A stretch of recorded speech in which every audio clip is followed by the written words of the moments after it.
Shalom, saudara yang dikasihi Tuhan.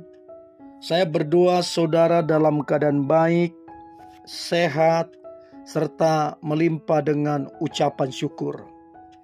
Firman Tuhan hari ini, Tuhan sanggup mengubah padang gurun menjadi taman Tuhan.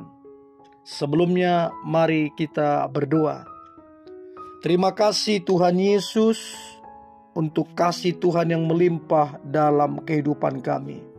Kami percaya rencana-Mu yang baik itu tergenapi atas kami. Tuhan, urapi kami supaya kami mengerti firman-Mu, terlebih kami menjadi pelaku firman-Mu. Dalam nama Tuhan Yesus kami berdoa dan mengucap syukur. Amin. Saudara, sebagai umat Tuhan, sebagai orang percaya, kita harus yakin bahwa Tuhan sangat mudah, bahwa Tuhan mau mengubah padang gurun saudara menjadi taman Tuhan yang indah. Apapun yang saudara anggap akhir-akhir ini menjadi padang gurun dalam hidup saudara, kering, gersang, seolah-olah tidak ada kehidupan, maka dengarkan baik saudara, terlalu mudah Tuhan untuk mengubah, bahkan Tuhan mau mengubahnya menjadi taman Tuhan. Dalam Yesaya 51 ayat yang ketiga dikatakan, sebab Tuhan menghibur Sion, menghibur segala reruntuhannya. Ia membuat padang gurunnya seperti taman Eden dan padang belantaranya seperti taman Tuhan.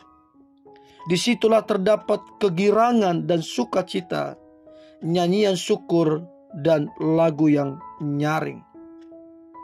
Kita sebagai umat pilihan Tuhan, atau lebih daripada itu kita anaknya Tuhan, maka kita akan mendapatkan penghiburan, bahkan pembelaan yang sejati.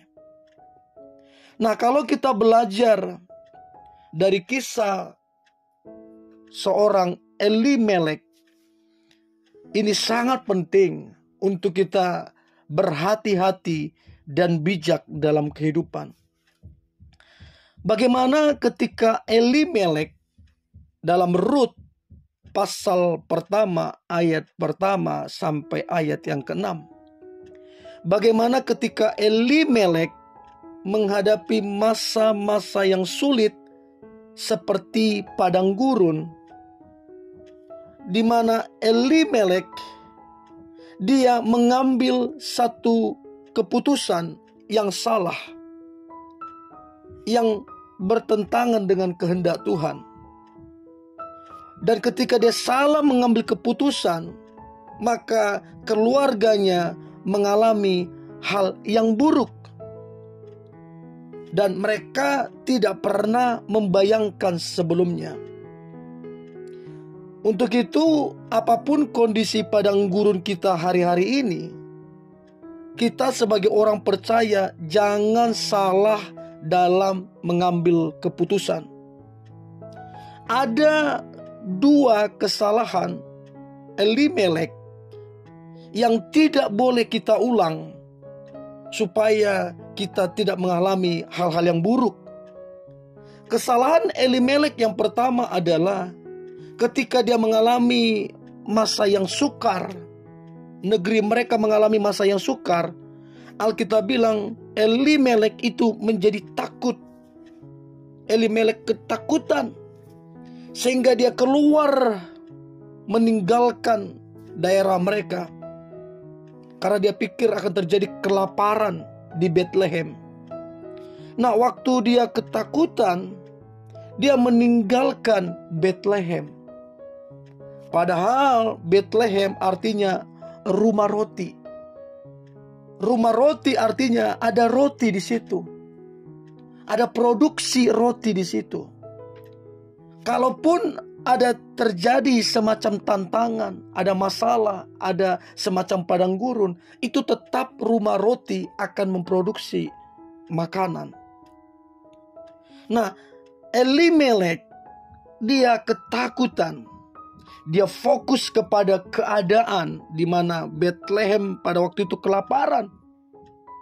Di mana ketakutan, tawar hati, menjadi lemah dan tak berdaya membuat dia meninggalkan Bethlehem dan menjauhi Tuhan. Lalu kemudian yang kedua, kesalahan Elimelek yang tidak boleh kita ulang adalah dia memutuskan untuk meninggalkan Bethlehem dan pergi ke Moab. Nah, Moab itu daerah orang-orang yang tidak percaya kepada Tuhan. Nah, ketika dia meninggalkan Tuhan, akibat dari meninggalkan Tuhan, meninggalkan ibadah, meninggalkan persekutuan, meninggalkan pelayanan, akhirnya keluarga Elimelek itu mengalami hal yang sukar dan mengerikan.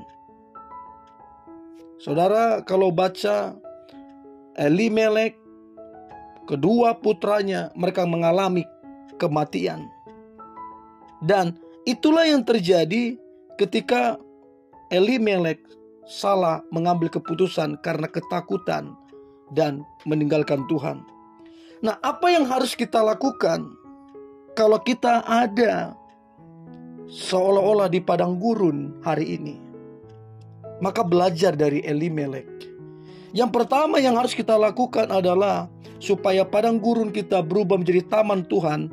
Yang pertama kita lakukan adalah mempercayai Tuhan dalam segala keadaan.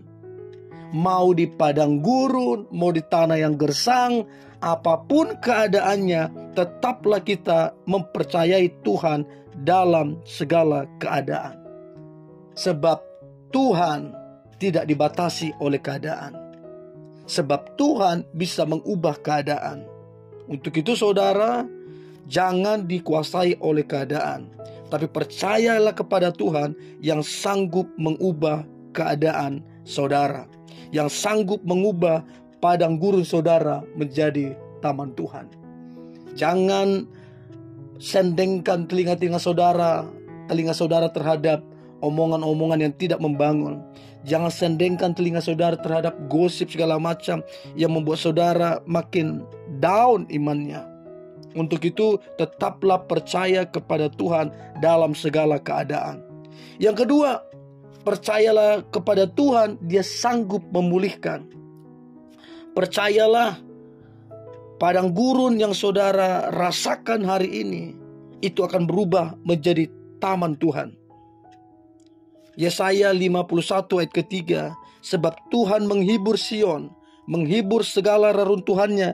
Ia membuat padang gurun seperti taman Eden dan padang belantara seperti taman Tuhan. Tuhan menghibur dan memberkati Sion. Untuk itu saudara, tetaplah percaya bahwa Tuhan sanggup mengubahkan keadaan padang gurun saudara menjadi taman Tuhan yang indah, bahkan menjadi kebun buah-buahan. Mari kita berdoa. Terima kasih Tuhan Yesus untuk kasih Tuhan, anugerah Tuhan. Kami mau belajar dari Elimelek supaya kami jangan meninggalkan Engkau, supaya kami jangan khawatir, supaya kami jangan takut, supaya kami tidak melakukan kesalahan-kesalahan yang sama. Tapi yang harus kami lakukan adalah kami percaya kepadamu dan kami percaya Engkau sanggup mengubahkan dan memulihkan keadaan kami. Aku percaya setiap kami, umat-Mu, apapun padang gurun kami, apapun keadaan kami, Tuhan sanggup mengubahkannya dari padang gurun menjadi taman Tuhan yang indah, dari padang gurun menjadi kebun buah-buahan, sehingga kami akan melihat kasih dan kuasa Tuhan yang begitu nyata atas kami. Kami percaya Tuhan sanggup dan Tuhan mau melakukannya untuk kami. Dalam nama Tuhan Yesus kami berdoa dan mengucap syukur. Amin.